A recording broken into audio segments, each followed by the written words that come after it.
네, 고린도전서 강의 오늘 9번째 시간입니다. 사도행전 18장에 보면 바울이 2차 전도 여행 중에 아덴을 거쳐 고린도에 이르게 되고요. 그때까지 바울이 전도하며 개척하며 머물렀던 교회 중에서는 가장 오랜 기간 동안 여기 고린도에 머물게 되죠. 1년 6개월 이상을 고린도에 머물면서 주의 교회를 세우게 됩니다. 그러던 중에 일부 유대인들이 소요를 일으켜서 바울은 결과적으로 급히 그 고린도를 떠나게 됩니다. 그러다 보니까 이미 세운 제자들은 있었지만 공식적으로 고린도 교회의 리더십이 부재하게 되는, 요즘으로 따지면 담임 목사가 공석이 되는 것 같은 그런 상황이 벌어지게 됩니다. 바울은 고린도에서 나와서 에베소를 들렀다가 그리고 이제 가이사라로, 그리고 이제 원래 파송했던 이제 안디옥으로 돌아가게 되는데요. 그때 고린도에서 만났던 사람이 누가 있냐면 브리스길라와 아굴라 부부가 있습니다. 그들이 이제 바울과 같이 천막을 치는 텐트 메이커였고, 결국 바울은 그들에게 복음을 전하고 그들은 신실한 바울의 동역자, 바울의 제자들이 되었죠.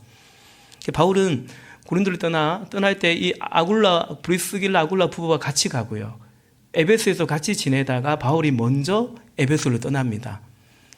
그렇게 이제 이 브리스길라 아굴라 부부가 에베소에 머물러 있을 때 알렉산드리아 출신의 이미 성경 교사였던 아볼로라는 사람을 만나게 됩니다. 그 아볼로가 이제 그 해당에서 말씀을 전하는데, 그 브리스길라와 아굴라 부부가 그 말씀을 듣고서 이제 이 아볼로에게 하나님의 도에 대해서 더 자세히 알려주게 됩니다. 그 배경이 되는 말씀을 몇 군데 볼까요? 사도행전 18장 24절과 25절에 보니까 알렉산드리아 태생으로 아볼로라는 유대 사람이 에베소에 왔다. 그는 말을 잘하고 성경에 능통한 사람이었다. 그는 이미 주님의 도를 배워서 알고 있었고 예수에 관한 일을 열심히 말하고 정확하게 가르쳤다. 그렇지만 그는 요한의 세례밖에 알지 못하였다.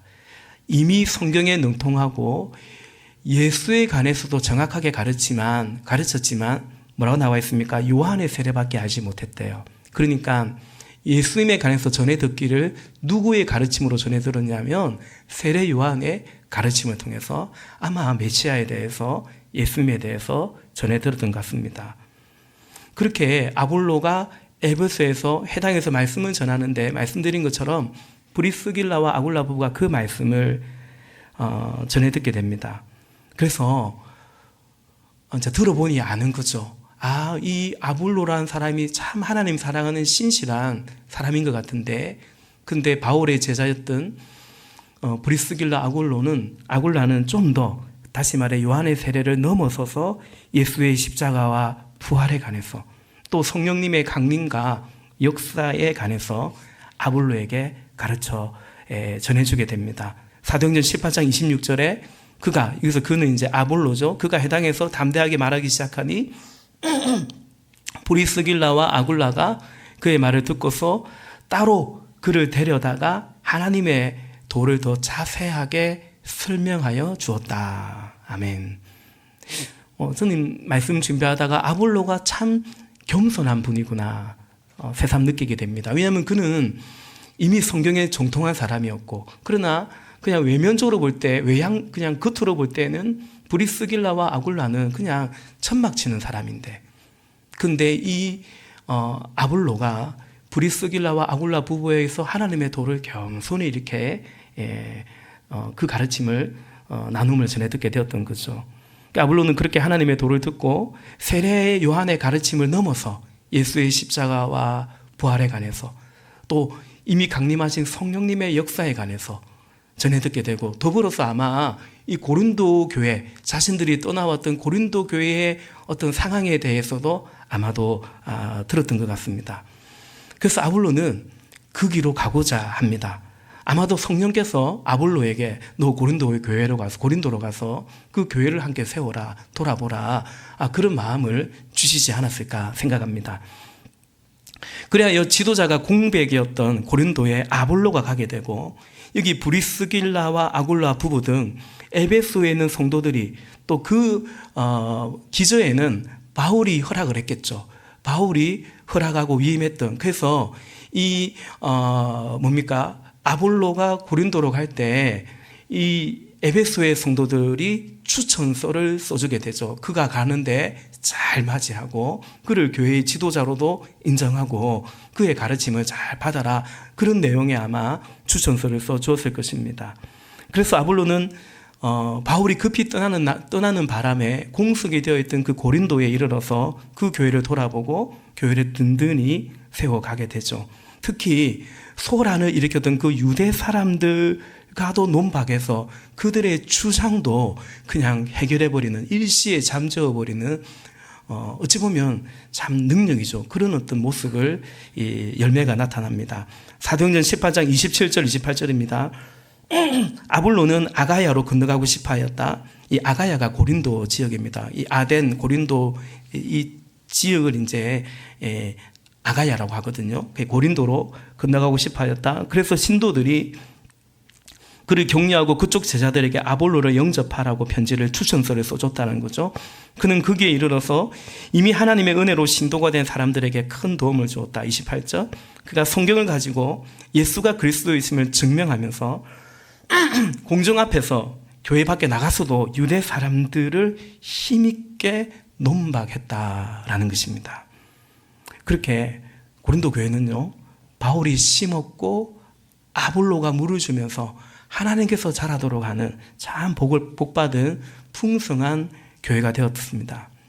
여러분, 그런데 이 고린도 교회의 어쨌든 영적 리더 권위자는 누구이겠습니까? 굳이 말하자면 어쨌든 사도 바울이죠. 아볼로는 바울이 추천했고 바울에게 위임을 받은 사역자입니다. 그래서 아볼로는 바울의 권위를 인정하고 존경하고 따랐고요. 또 바울 또한 이 아볼로를 언제나 존중하고 그냥 나에게 위임을 받은 그런 아랫사람처럼 여기지 않고 늘 바울은 아볼로를 존중하고 위임하고, 오늘 본문에서도 보듯이 우리라고 말하죠. 동력자라고 세워주었습니다. 두 사람은 어떤 갈등도 없고 어떤 문제도 그 두 사람 사이에는 있지 않았습니다. 우리는 똑같이 그리스도의 종이라고 그렇게 여기고 있었던 거죠. 그러나 고린도 교회는 분열하게 되죠. 근데 그 분열의 외면적인 핵심이 뭡니까? 바울파 그리고 아볼로파로 나뉘게 됩니다. 고린도전서 3장 4절에 어떤 사람은 나는 바울 편이다. 또 다른 어떤 사람은 나는 아볼로 편이다. 바울이 뭐라고 하냐면, 그러고 있는 여러분은 육에 속한 사람이 아니고 무엇이겠습니까? 라고 말하죠. 바울은 고린도전서의 이 분열의 표면적인 모습은 시기하는 것이고 다투는 것이고, 그러나 이렇게 분열하는 그들의 더 깊은 내면의 어떤 더 이제 근원적인 원인은 뭐냐, 그것을 진단하고 결국 그들을 계속해서 바로잡고 있죠. 여러분 계속 말씀을 듣고 있지만 오늘 말씀도 사실은 그럴 수 있는데, 바울이 다른 듯 하지만 사실은 계속 1장, 2장, 3장, 4장에까지도 같은 말을 하고 있다고도 볼 수 있습니다. 바울은 당신들이 나는 바울 편이다, 야 그래도 우리 편 있네, 내 편 있네, 그렇게 생각하지 않죠. 바울 편이다, 아볼로 편이다. 그러니 당신들은 육에 속한 사람이 아니고 뭐겠냐. 그러니까 그리스도 안에, 성령 안에 속한 게 아니라 오히려 예수를 믿긴 믿지만 당신들은 육의 지배를 받고 있고 그냥 이 고린도 교회 그 세상 사람들처럼 살아가고 있는 게 아니고 뭐냐라고 말씀하고 있습니다. 그리스도 안에서 이제 새 생명을 얻었으면 그 그리스도인으로서 그 합당하게 그 말씀 안에서의 변화된 가치관과 세계관과 그로 인한 어떤 판단과 그렇게 살아야 될 것인데, 이들이 그렇지 않고 고린도 교회 사람들처럼 예배당은 왔다 갔다 하지만 그랬더라는 것입니다. 지금 이들에게 필요한 건 뭐냐면 새로운 삶, 성경 공부가 필요했던 것 같습니다. 새로운 삶이 뭐냐면 예수를 믿고 고백하는데 이제 새로운 가치관으로 변화되는 이런 걸 이제 PPL이라고 하죠. 간접 광고입니다. 네. 설교 속에 있는 간접 광고. 정말 새로운 삶이 이들에게 오늘 우리에게도 필요한 것 같습니다. 말씀드린 것처럼 바울, 아볼로 두 사람은 결코 경쟁하거나 분열되어 있지 않았습니다. 오늘 본문 1절에서도 이와 같이 우리를 그리스도의 일꾼이고 하나님의 비밀을 맡은 관리인이라고 말하죠. 우리라는 거죠. 한 마음이라는 것입니다. 근데 정작 고린도 교회 성도들은 왜 파당을 짓고 더군다나 다른 어떤 것도 아니고 바울을 앞세워가며 아볼로 이름 팔아가며 왜 이렇게 파당을 짓고 있는 것일까? 왜 그럴까요? 성경에 정확하게 나와 있지는 않습니다. 근데 제가 생각하건대 두 가지 이유 때문입니다. 첫 번째는 능력을 따른 것 같습니다. 누가 더 능력이 있냐? 누가 더 유능하냐라는 것입니다. 여러분, 바울이 있고 아볼로가 있습니다. 누가 더 유능한 것 같습니까? 누가 더 능력이 있는 것 같습니까? 상관없죠. 아볼로가 더 능력이 있어 보이죠. 아볼로가 말을 잘하고요. 그 고린도는 수사하게 발달하고 그런데 여러 번 말씀드렸지만 바울은 사람들이 바울을 왜 공격했냐면 공격하면서 그 이유가 뭐냐면 당신은 말을 잘 못한다. 쉽게 말해서 당신은 설교가 별로다. 그에 비해서 아볼로는 원래부터 말을 잘하고 잘 가르치고 그런 사람이었고 그러니까 고린도의 공중 앞에서 밖에 나가도 손색이 없는 그런 이제 아볼로였고 더군다나 유대인들의 소요 때문에 바울은 급히 고린도를 떠났다면 그렇게 소요를 일으켰던 그 유대인들과의 논박에서도 이 아볼로는 이겨먹은 것입니다. 그야말로 유능했던 거죠. 유능하다고 생각한 것 같습니다. 그래서 사도 바울이 아니라 아볼로가 우리 교회의 리더가 되어야 되지 않냐. 우리 교회 담임 목사님이 되어야 되지 않냐. 이제 그런 것이 있었고 그래도 사도 바울이 있는데 아볼로는 어디까지나 바울의 위임을 봐서 지금 사역하는 자고 그럴 수는 없지 않냐. 그렇게 편가리가 됐던 것 같습니다. 여러분, 사실은 하나님께서 세우신 하나님을 통해서 하나님의 종을 봐야 되거든요. 바울은 계속 그렇게 보고 있거든요. 지금 이 상황에서도 여전히 말씀드리겠지만 바울은 그냥 고린도 교회나 고린도 교회 성도들을 보지 않고 하나님을 통하여 보고 있단 말입니다. 그러나 사람들은 그렇지 않죠. 여러분, 다윗이 사울 왕에게 쫓깁니다. 그 사울 왕이 완전 정말 나쁜 왕이죠. 정신이 나갈 정도로 나쁜 왕이 되어 있습니다. 오직 그의 이제 한 가지 일은 뭐냐? 다윗 죽이는 것입니다. 그렇게 무고한 다윗을 죽이려고 쫓아오는데 우리가 사무엘 기를 읽어보면 알지만 사울을 그저 죽일 수 있는 이 절호의 기회가 찬스가 두 번 오지 않습니까? 그때 다윗의 부하들은 뭐라고 말합니까? 도간에 든 치다. 지발로 호랑이 굴에 들어왔다. 이거는 죽일 기회다. 그냥 기회가 아니고요. 하나님께서 주신 기회다라고 말했습니다. 그러나 다윗은 그렇게 생각하지 않았죠. 하나님께서 기름 부은 종을 내가 어찌 행할 수 있느냐. 사울의 옷자락을 베고 그것마저도 후회하고 애통해하던 것이 다윗이었습니다. 그러니까 다윗이죠. 그러니까 그냥 사울과 나와의 관계를 보지 않고 하나님을 통해서 보았던 거죠. 우리가 성도와 성도를 바라볼 때 그냥 바라보는 거죠. 하나님과의 관계 안에서 바라보지 못하고 하나님 때문에 우리가 형제 자매가 된 건데 그게 아니고 그냥 그대로 바라보는 거죠. 여러분, 다윗 정도 되니까 그래요. 바울 정도 되니까 그런 것 같습니다. 보통은 그냥 고린도 교회 사람들처럼 야, 누가 더 실력이 있어? 하나님이 세우냐 이게 중요하지 않고요. 누가 더 잘해? 누가 더 능력이 있어? 그냥 쉽게 그게 마음이 가더라 라는 것입니다. 또 이렇게 바울파 아볼로파 편가르게 한 이유는 이미 말씀드린 거나 마찬가지인데 그냥 내 마음에 들었어입니다. 그래도 나는 바울이 좋아. 그래 아볼로가 더 잘 가르친 것 같긴 한데 그래도 난 바울이 좋아. 그럴 수 있고요. 아니야, 나는 아볼로가 더 좋아. 더 참신해. 새로 바울 가르침 설교 맨날 똑같은 맨날 십자가 얘기만 하고 좀 지겨웠어. 그런데 아볼로는 성경을 잘 가르쳐줘. 난 아볼로가 더 좋아. 내 마음에 든 것입니다. 여러분, 우리가 난 바울이, 난 아볼로가 더 좋아. 그럴 수 있습니까? 그래도 됩니까? 안 됩니까? 그럴 수 있죠. 지난주 말씀처럼 자유가 있습니다. 그런 자유가 있습니다. 근데 그냥 그 이유 때문입니다. 왜 아볼로 파냐? 왜 바울 파냐? 무슨 대단한 심오한 무슨 이유가 있는 것 같지만, 그렇게 말은 할 수 있겠지만 핵심은 뭐냐? 난 그 사람이 더 마음에 들어. 난 이 사람이 더 마음에 들어. 핵심은 내 마음에 드는 겁니다. 바울은 그래서 그것이야말로 당신들은 육에 속한 증거다. 그냥 내가 주인인 양 살아가는 그렇다면 그건 육에 속한 증거이고 그냥 세상 사람, 세상 방식으로 살아가는 것이 아니고 뭐겠냐 라는 거죠. 생명의 삶에서는 그걸 뭐라고 정의하냐면 죄라고 정의하죠. 여전히 내 인생은 나의 것이라고 생각하는 거죠. 말씀이 그렇든 말든 성령이 어떤 마음을 주든 말든 그냥 내 생각대로 내 마음대로 그렇게 살아가는 것을 두고 성경은 죄라고 말하는 거죠.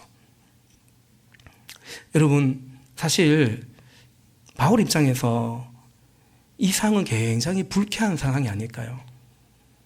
그러니까 바울파도 있으니 다행이다 이게 아니고 어쨌든 본인이 이 교회를 세운 영적 리더인데, 그리고 그 위임하고 보낸 아볼로가 있는데, 근데 이 사람들이 바울의 사도권을 부인하고 반박하고, 또 물론 아볼로도 원치 않았지만 이렇게 막 분쟁하고 분열해 있는 이것을 아마도 인간적으로는 배신감, 서운함, 섭섭함, 그런 마음이 들 것 같고, 또 여러분, 저는 이런 생각도 듭니다. 아볼로에 대한 의심이 가지 않을까요? 아니, 저 친구가 어떻게 했길래 저렇게 사람들이 아볼로파가 만들어진 거지?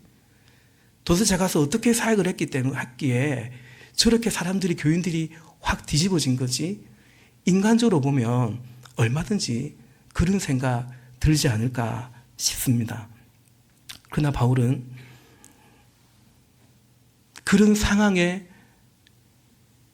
함몰되어 있지 않습니다. 그 지배받지 않습니다. 오늘 본문에서도 말하고 있는 것처럼 다른 그 어떤 것에 또 자기는 휘둘리지 않는다라고 말하고 있죠. 바울은 지금 예수님을, 주님을 바라보고 있습니다. 교회의 머리이시고 나의 주가 되시는 예수님을 바라보면서 그 그리스도의 종으로서 지금 이 상황을 대면하고 자신에게 주어진 그 직임을 따라서 어떻게 이 문제를 해결해 갈까, 그 소임을 이뤄가고 있는 것이죠. 어떻게 이뤄가고 있느냐, 오늘 본문 1절과 2절 같이 한번 봅시다. 다시 한번 본문 1절 2절 같이 읽습니다. 시작. 사람은 이와 같이 우리를 그리스도의 일꾼이요 하나님의 비밀을 맡은 관리인으로 보아야 합니다. 2절. 이런 경우에 관리인에게 요구하는 것은 신실성입니다. 아멘. 사람은, 그러니까 1차적으로 직접적으로는 고린도 교회 성도인 여러분, 사람이죠. 여러분은 우리는 누굽니까? 우리는 바울과 아볼로를 말합니다.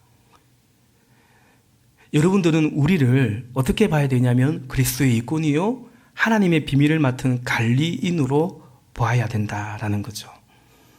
그리고 그런 경우에 관리인에게 요구되는 것은 뭐냐? 2절에 신실성이다라는 거죠. 이제 4장 2절이 개역 개정으로 더 익숙하죠. 개역 개정에 보면 맡은 자들에게, 하나님의 비밀을 맡은 자들에게 구할 것은, 요구되는 것은 충성이니라라고 말하고 있습니다.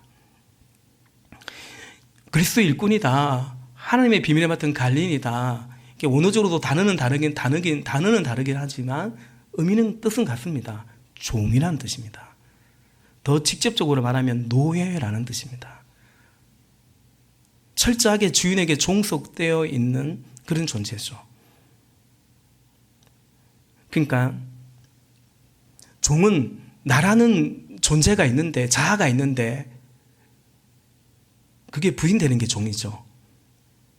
종은 자신의 인생의 자신의 소유가 아닙니다. 종은 주인의 것이죠. 바울이 지금 그의 그 단어를 그대로 쓰고 있습니다. 주인에게 명을 받고 그 명을 받들고 주인의 뜻을 받들어가는 것이 종이죠. 그래서 종에게 요구되는 것은 뭐냐면 알아서 잘하는 게 아니라 주인이 명한 것보다 더 잘해놓은 게 아니라 주인이 명한 대로 하는 충성이 중요하다고 말하죠. 여기 신실성, 조금 낯선 단어입니다. 신실함, 성경에 신실함이라는 단어가 나오고 충성이라는 단어가 나오는데 이 단어의 원어는 같습니다. 그러니까 하나님이 우리에게 신실하신 하나님인데 달리 말하면 하나님이 우리에게 자기 백성에게 충성되십니다. 그래서 약속하신 것을 그대로 지킵니다.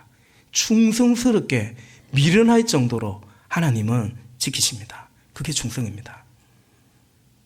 근데 하나님을 향해서 성경을 써 하나님을 향해서는 그분의 충성됨에 말할 때는 신실함이라고 표현하고요. 그 하나님의 백성이 신실하신 하나님의 성품을 담아 그대로 충성되어 살아갈 때는 하나님의 백성이요 종이기 때문에 충성이라는 단어를 사용하는 것입니다. 오늘 말씀의 제목이 신실하신 주님의 충성된 종입니다. 이 말인즉 신실한 주님처럼 우리는 주의 백성은 주님을 닮아야 된다라는 것이죠. 종에게 요구되는 것은 충성입니다. 종이 얼마나 유능하냐, 종이 얼마나 성공했냐, 성취했냐. 종에게 요구되는 것은 그게 아니라 더 중요한 것은 충성입니다. 인도 캘커타에서 고아들을 그렇게 그 사랑의 그 선교회를 만들어서 일평생 돌봤던 마더 데레사라는 수녀님이 계시죠. 이분이 1979년에 노벨 평화상을 수상하게 됩니다. 사실은 수상 받으러 안 가려고 그랬대요. 근데 그 주교가 그 위에 있는 교회의 권위자가 그렇게 받으라, 그렇게 하라고 해서 순종하는 마음으로 사실은 상을 받았대요. 근데 노벨 평화상을 받는데 기자들이 묻는 거죠.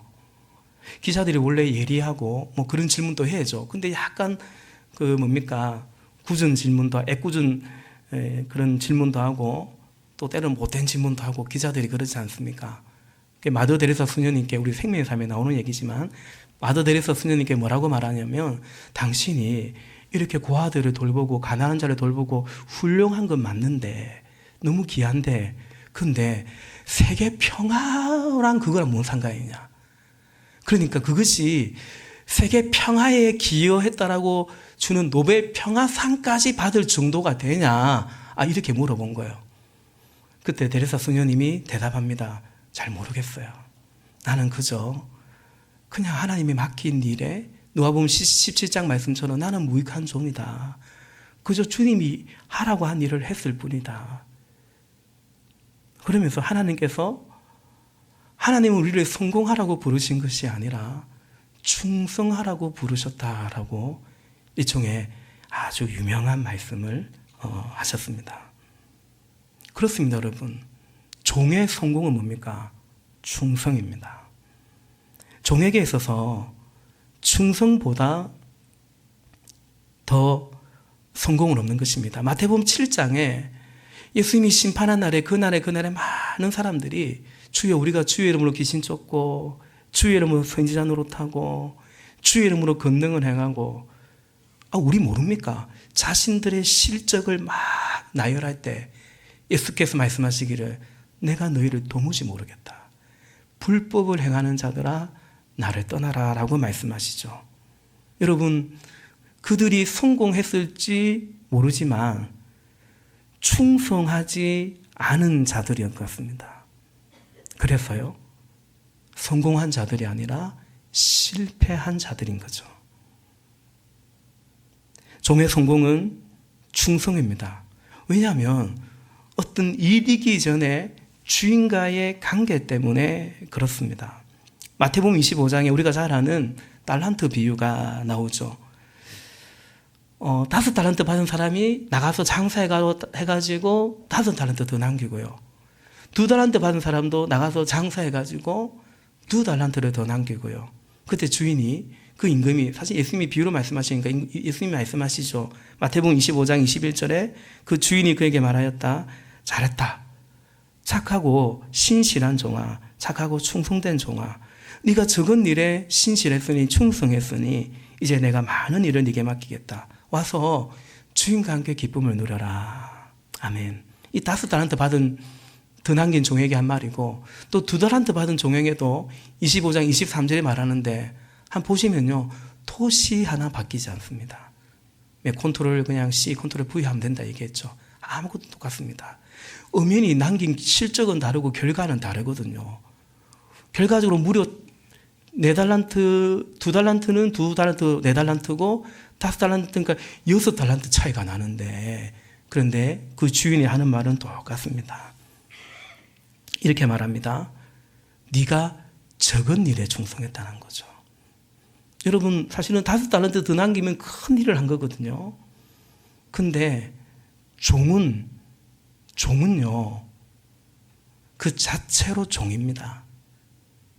종은 적은 겁니다. 적은 사람입니다. 그게 성경에 위대한, 광대한, 크신, 시편에 이런 것들은 다 하나님을 향해 수식되어 있습니다. 하나님께 합당한 거라는 거죠.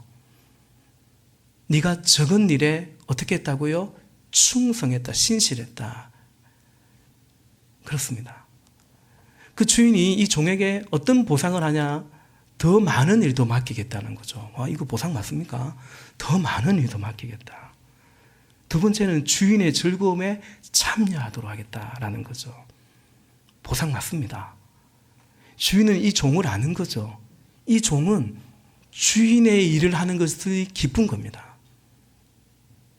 주인을 좋아하고 주인을 사랑하니까 주인과 함께하고 주인의 일을 하고 주인의 일에 쓰임받고 신이 난 거예요. 보상이 맞는 거죠. 사랑하니까요. 이런 나라도 주인을 위해서, 주를 위해서 쓰임받는다면, 아, 힘드네, 고생이네, 그거보다도 신난 거죠. 감사한 거죠. 여러분, 이른 아침부터 포도원에서 일했던 품꾼이 있고, 거의 이제 끝날 무렵에 일했던 품꾼이 있는데, 품삯이 같아요. 그래서 이른 아침부터 일했던 그 종이 주인에게 따지지 않습니까? 제가 얘기하죠. 그 품꾼이 주인을 좋아했더라면 다르겠죠.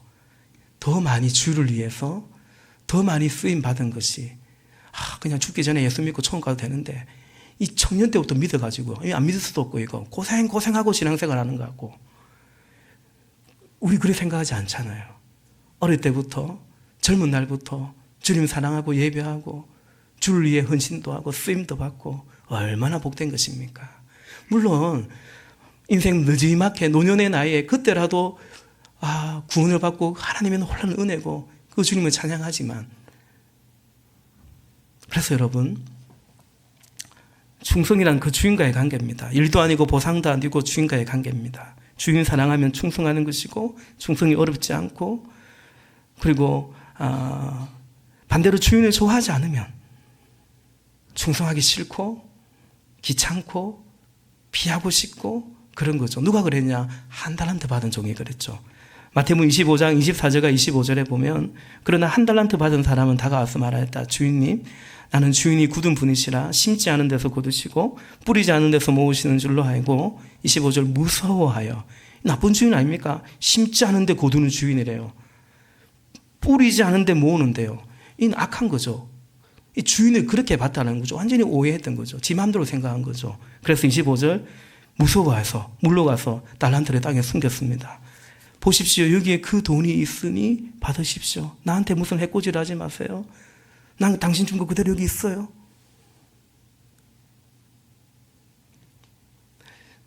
결국은 주인과의 관계죠. 바울은 그래서 3절 이하에, 오늘 본문 3절 이하에 자신은 주님의 종으로서 충성할 따름이고, 내가 얼마나 많은 일을 했는지, 얼마나 충성했든지 간에 오직 주님이 나를 판단하실 것이다. 이렇게 고백합니다. 우리 3절과 4절도 한 번 더 같이 읽어보십시다. 3절 시작. 내가 여러분에게서 심판을 받든지 세상 법정에서 심판을 받든지 나에게는 조금도 문제가 되지 않습니다. 그뿐만 아니라 나도 나 자신을 심판하지 않습니다. 나는 양심에 거리끼는 것이 없습니다. 그러나 이런 일로 내게 어렵게 되는 것은 아닙니다. 나를 심판하시는 분은 주님이십니다. 아멘. 바울은 지금 세상이든 여러분이든 심지어 나 자신도 나의 양심도 나를 판단하지 않을 거라고 말합니다. 양심에 끓이끼는 것이 없다고 하는데 그렇다고 무슨 자기가 무흠하다 이런 뜻은 아닙니다. 그래서 본문 4절을 현대인의 성경으로 보면 이렇게 말하죠. 내가 양심의 가책을 받는 일은 없지만 그렇다고 죄가 없는 것은 아닙니다. 죄가 없다는 말은 아닙니다. 오직 나를 판단하시는 분은 주님이시다라는 그 말이죠.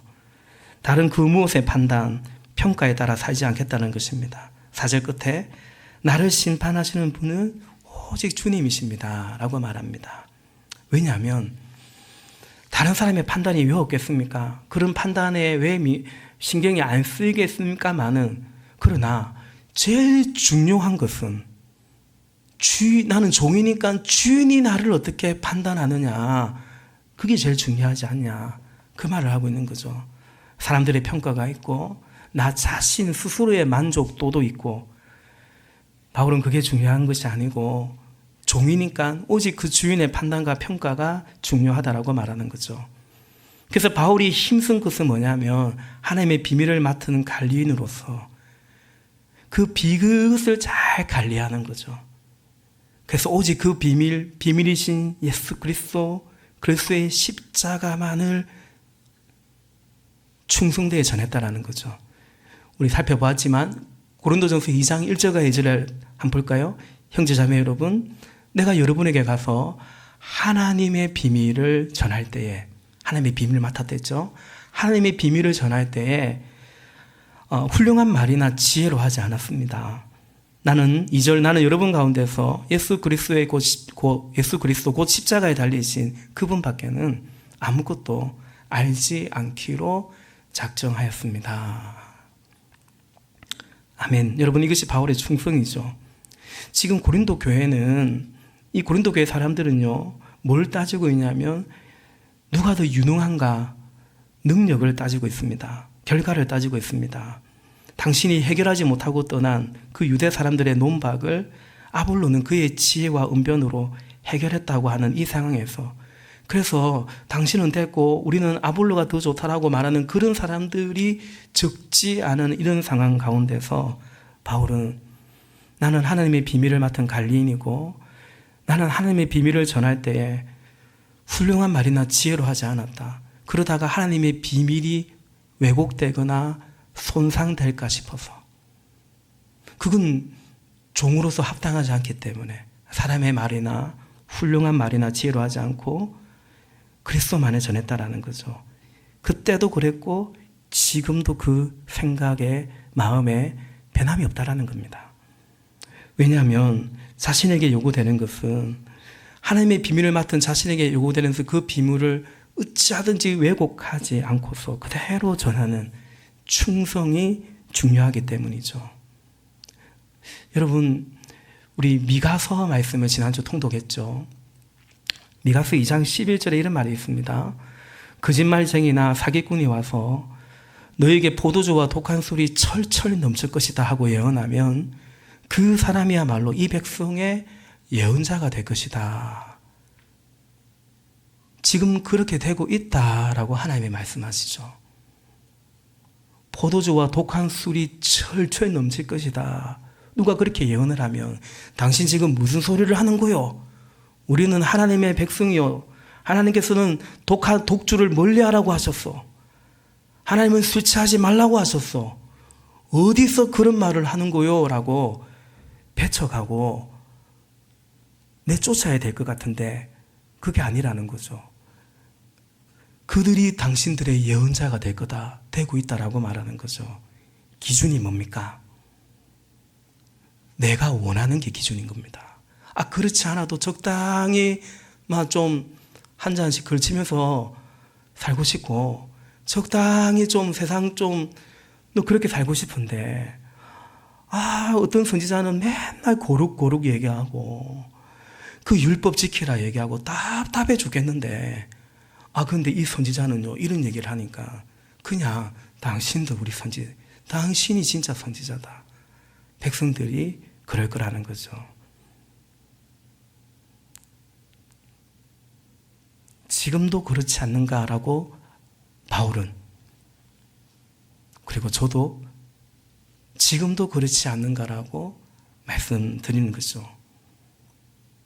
좋은 예언자, 유능한 예언자란 뭡니까? 목회자란 뭡니까? 고린도 교회가 그랬죠. 가장 확실한 건 뭐냐면 내 마음에 드는 겁니다. 거짓말쟁이나 사기꾼이 와서 말해도 그 분별하지 못하더라는 것입니다. 여러분 오해하지 말 것은 그렇다고 아볼로가 그런 사역자는 결코 아니었습니다. 그러나 지금 고린도 교회 성도들은 미가 선지자 때 백성들처럼 자신들 입맛에 맞으면 그게 유능이고 그게 훌륭한 것이고 딱 그런 수준에 있더라는 것입니다. 육에 머물러 있는 그래 그리스도 안에 있긴 하지만 너무 어린아이다. 바울이 탄식하고 있는 거죠. 바울은 마지막으로 이들에게 건면하고 부탁하고 있습니다. 지금 이들을 향한 바울의 마음은 뭐예요? 주님의 마음이에요. 지난주에도 말씀드렸죠. 주님의 마음으로 이들을 보고 있는 거예요. 미워하고 그런 게 아닙니다. 주님의 마음입니다. 영적이라는 거, 영성이라는 게 뭡니까? 영에 속겠다는 건 뭡니까? 그것은 주님의 마음을 갖는 거죠. 어떤 경우에도 나를 비방하고 나에 대해서 이렇게 험담하고 나에 대해서 안 좋게 말하고 어찌 보면 배은망덕한 것 같은 이런 사람들을 향해서도 바울은 예수님의 마음으로, 예수님이 그 교회를, 예수님이 이들을 바라보는 그 마음으로 고린도 교회를 바라보고, 그래서 다른 어떤 말이 아니라 이들을 굳이 인간적인 방식으로 설득하려는 것도 아니라 예수님의 말씀을 그대로 전하고 있는 겁니다. 우리 5절 말씀 마지막 같이 보십시다. 5절 시작. 그러므로 여러분은 주님께서 오실 때까지는 아무것도 미리 심판하지 마십시오. 주님께서는 어둠 속에 감추인 것들을 환히 나타내시며 마음속의 생각을 드러내실 것입니다. 그때 사람마다 하나님으로부터 칭찬을 받을 것입니다. 아멘. 여러분, 바울은 이들에게 믿음을 전하고 있어. 믿음을 붙잡으라고. 믿음이 뭐예요? 우리 예수 믿는데 믿는다는 게 뭡니까? 오늘 바울이 말하죠. 다 드러나게 될 거라고. 주님께서 다 드러낼 것일 거라고. 달리 말하면 이건 심판이죠.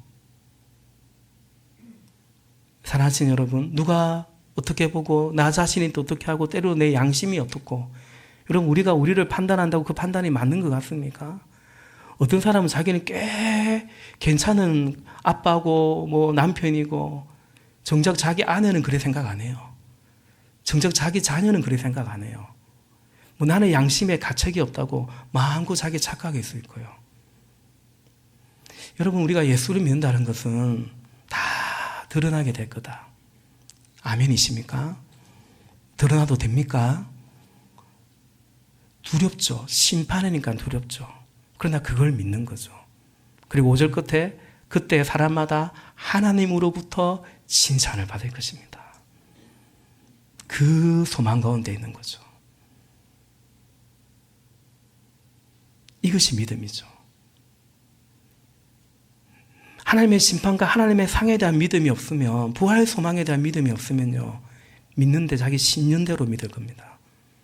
내 좋아하는 대로 믿는 거죠. 그래서 내 좋아하는 사람, 하나님이 세우냐 이거 상관없죠. 저 사람 더 낫다.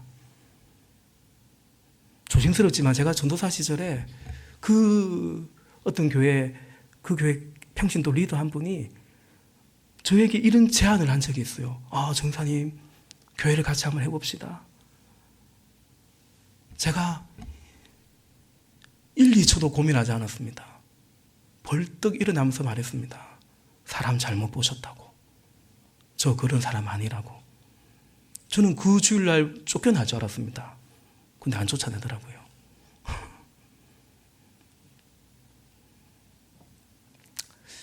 여러분, 지금 바울은 우리가 하나님께서 다 드러나게 된다.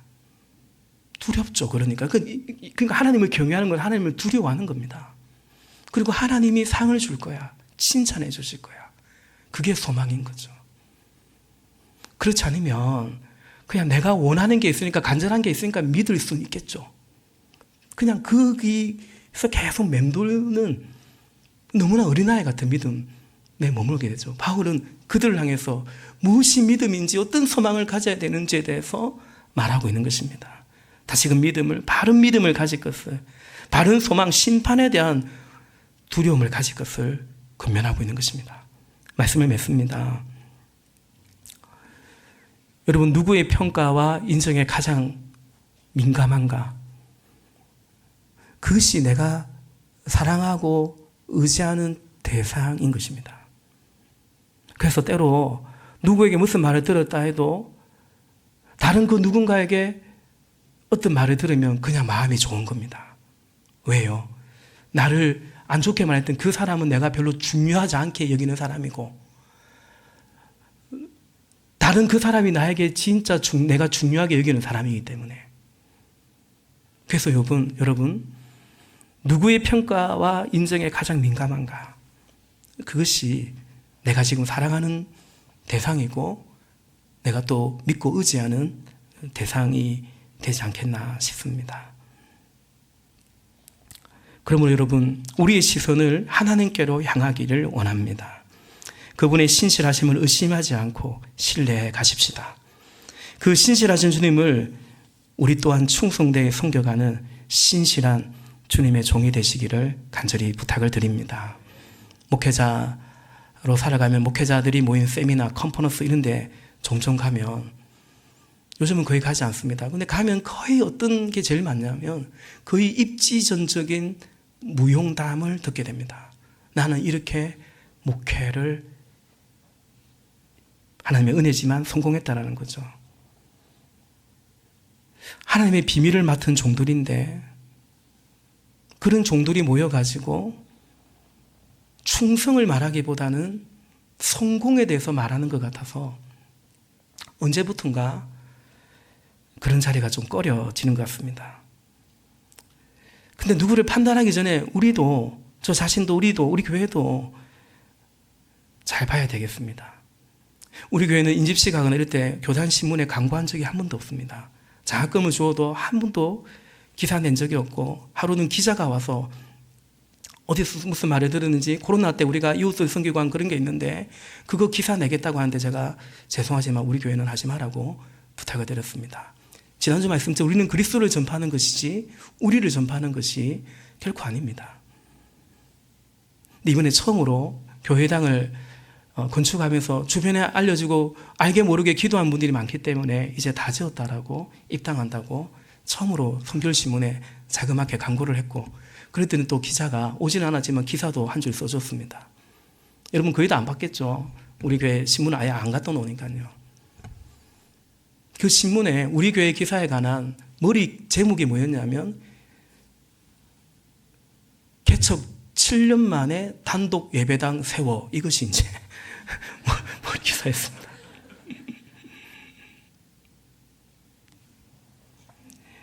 뭐 대단하다고 본 것 같습니다. 그렇지 않습니다, 여러분. 우리는 하나님의 비밀을 맡아서 그것에 충성할 따름인 줄로 저는 생각합니다.